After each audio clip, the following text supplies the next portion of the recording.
पाकिस्तान में इमरान खान की मुश्किलें कब नहीं हो रही हैं। बुशरा बीबी के खिलाफ गिरफ्तारी वारंट जारी किया गया है। खैबर पख्तूनख्वा के सीएम के खिलाफ भी वारंट जारी किया है। बुशरा के साथ 93 लोगों के खिलाफ वारंट जारी किया गया है। इस्लामाबाद में पीटीआई को प्रदर्शन करना भारी पड़ा। विरोध प्रदर्शन के मामले में गैर जमानती वारंट जारी किया गया है। प्रदर्शन के दौरान हिंसा और दंगा फैलाने का आरोप है। सवाल है कि इमरान खान पहले से ही जेल में हैं, तो क्या बुशरा बीबी को अभी अब जेल में डाला जाएगा? खैबर पख्तूनख्वा के सीएम को भी जेल में डाला जाएगा?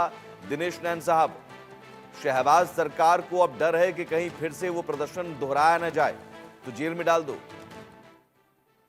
यही नहीं, देखिए, शहबाज को भी और पीपीपी को भी इस बात से भी डरना चाहिए कि जो आज माहौल वो लोग लोकतंत्र के खिलाफ बना रहे हैं पाकिस्तान के अंदर, वो आने वाले टाइम पे उनको भी पे करना पड़ेगा। आज इसमें तो कोई दो राय नहीं होनी चाहिए कि इमरान खान एक बहुत पॉपुलर लीडर हो चुका है अभी पाकिस्तान के अंदर, और जहां तक पीटीआई का सवाल है, वो एक बहुत ताकत के साथ उभर के सामने आई है।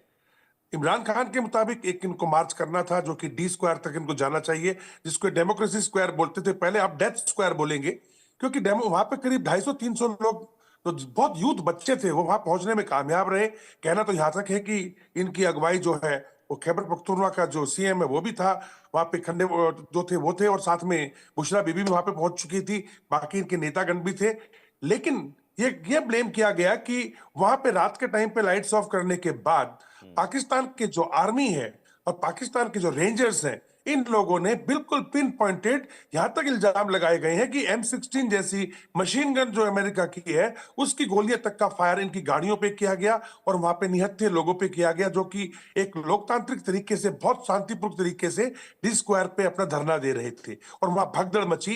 12 के करीब लोग ये कह रहे हैं कि वो मारे गए हैं। बहरहाल इस सब बात के पीछे मैं एक बात ये जरूर कहना चाहूंगा कि जो भी सब कुछ हुआ और जो भी सब कुछ हो रहा है, इसमें आर्मी का जो रोल वहां पे ये बताया जा रहा है, वो ना सिर्फ लोकतंत्र के लिए खराब है, परंतु जो पहले आर्मी पूरे पाकिस्तान के अंदर, पाकिस्तान की आर्मी जो एक पॉपुलैरिटी गेन करके बैठी हुई थी, अब धीरे धीरे उस पर डेंट पड़ना शुरू हो गया। अब उसके बारे में लोगों की राय बदलनी शुरू हो गई है। यूथ का कहना यह है कि ये लोग, हम अपने ही पाकिस्तानी लोगों को, अपने ही यूथ को, अपने ही बच्चों को गोली गोली से मार रहे हैं, उड़ा रहे हैं, तो ये है कौन? और ये जो भावना बढ़ रही है कि आने वाले टाइम में पाकिस्तान के अंदर और ज्यादा जो है मुसीबत लेके आने वाली है। जहां तक सवाल आपने बताया कि बुशरा बीबी का है, जो इमरान खान की वाइफ है या इमरान खान है, यस, उनके ऊपर पूरा ये केस गढ़ दिया गया है कि डी स्क्वायर के ऊपर जुडिशरी ने कहा था कि ये इनको जाना नहीं है, वहां पे मना है वहां पे जाना, लेकिन ये लोग लोकतांत्रिक तरीके से पहुंचे और उसके बाद में इनके ऊपर एक बहुत बड़े तरीके से पूरे इल्जाम जो है वो गठित कर दिए गए। और जहां तक सवाल है बुशरा बीबी का, उसको इंस्टिगेटर के रूप में आगे प्रोजेक्ट किया जा रहा है और इमरान खान को यह बताया जा रहा है कि उनके आदेश के मुताबिक या उनके डायरेक्शन के मुताबिक ये सारी कार्रवाई हुई। इसमें जो भी लूटपाट हुई या जो भी तोड़फोड़ हुई या जो भी प्रॉब्लम हुई, उनकी भरपाई इनसे ली जाएगी, और 6-7 केस और इमरान खान के नाम पे ठोक दिए गए। तो अब जो सिचुएशन है कि पीटीआई ने जो है अपने ही खैबर पख्तूनख्वा के अंदर 7 तारीख को और 12 तारीख को इन लोगों ने एक जुलूस निकालने की बात की है, जिसमें जो लोग 12 लोग मारे गए हैं इनका, उनको श्रद्धांजलि देने की सोच रहे हैं। लेकिन मेरा मानना यह है ये बात यहां तक नहीं रुकने वाली। ठीक है, ये पीटीआई के लोग तो वापस से आएंगे सवाल इस्लामाबाद। अरविंद जी, फिर आगे क्या? आगे क्या?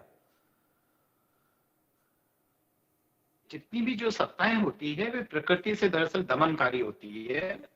ये जो खासकर वर्ल्ड फिलॉसफी में ये एक माना हुआ सत्य है। तो बात ये कि अब आगे जो पाकिस्तान है वह बारूद के ढेर पे बैठा हुआ है। वहां पे हो सकता है कि अगर विद्रोह बहुत ज्यादा फैल जाता है और वो लोग जिनको कंटेनर बीच में रखकर सड़क पे रख के जो रोका गया, अगर वह भीड़ वहां पाकिस्तान में इस्लामाबाद और इस्लामाबाद के पार्लियामेंट तक अगर पहुंच जाती है तो वहां अराजकता की स्थिति पैदा हो सकती है, ठीक वैसे ही जैसे कि श्रीलंका में हुआ था और बांग्लादेश में जैसे तख्ता पलट हुआ था, वहां पे भी हो सकता है। क्योंकि इस तरीके की जहां जहां तानाशाही सरकारें होती है वहां पे, क्योंकि डेमोक्रेटिक तरीके से सरकारों में बदलाव नहीं होता है जैसे कि भारत में होता है, तो वहां प्रजातंत्र क्योंकि खतरे में रहता है हमेशा, और प्रजातंत्र की जो प्रणाली है वह ठीक से काम नहीं कर रही है। तो जब भी सत्ता परिवर्तन होगा वहां पर इसी विद्रोह के माध्यम से होगा। सुमित साहब, नहीं देखिए, ये सत्ता परिवर्तन के विद्रोह को दबाने की ही तो कवायद है कि पहले अब इमरान खान और अब बुशरा बीबी या फिर खैबर पख्तूनख्वा के सीएम को, तो मैं ये समझ रहा हूं कि क्या ये दबाने की कोशिश और ज्यादा आत्मघाती होने वाली है शहबाज सरकार के लिए?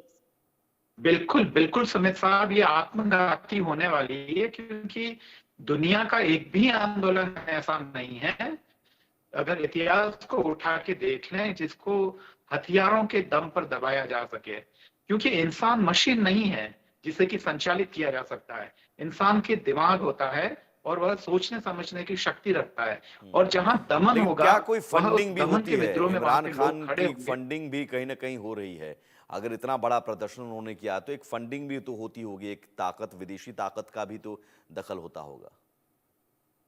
बिल्कुल बिल्कुल होता है सुमित साहब, क्योंकि इतना बड़ा आंदोलन, लोगों के वहां चलने के लिए जो सारी चीजें होती है, व्हीकल्स होते हैं, खाना पीना होता है, सब पानी की व्यवस्थाएं होती है, ये सब के पीछे फंडिंग होती है। पर अब देखना ये है कि ये फंडिंग जो है वह कहाँ से हो रही है, क्योंकि वो कुछ ऐसे ताकतवर लोग भी हो सकते हैं, ऐसे ताकतवर देश भी हो सकते हैं जो कि इसके पीछे कर रहे हो। पर ठीक है। निश्चित रूप से अभी की जो सरकार है वह चीन के पक्ष में झुकती हुई सरकार है, इसलिए वहां से फंडिंग की कोई उम्मीद नहीं है। और भी कोई ऐसा देश नजर नहीं आता है कि जहां ऐसे में जो शक की जो सुई जाती है वह जाहिर है कि कुछ ऐसे देशों के लिए बोला जाएगा जो कि जिनके हित अभी की जो वर्तमान सरकार है उससे मेल नहीं खाते हैं। एक दूसरा यह भी सोचना पड़ेगा कि जो इमरान खान साहब की जो है पीटीआई, जो राजनीतिक दल है, ठीक है। उसका भी अपना एक फंडिंग सिस्टम है और लोगों से ठीक है, पैसा देखना आता होगा कि अब क्या है। बुशरा बीबी जेल जाती है, खैबर पख्तूनख्वा के सीएम को जेल जाना पड़ता है, और उसके बाद आगे क्या पाकिस्तान में हालात और बिगड़ेंगे।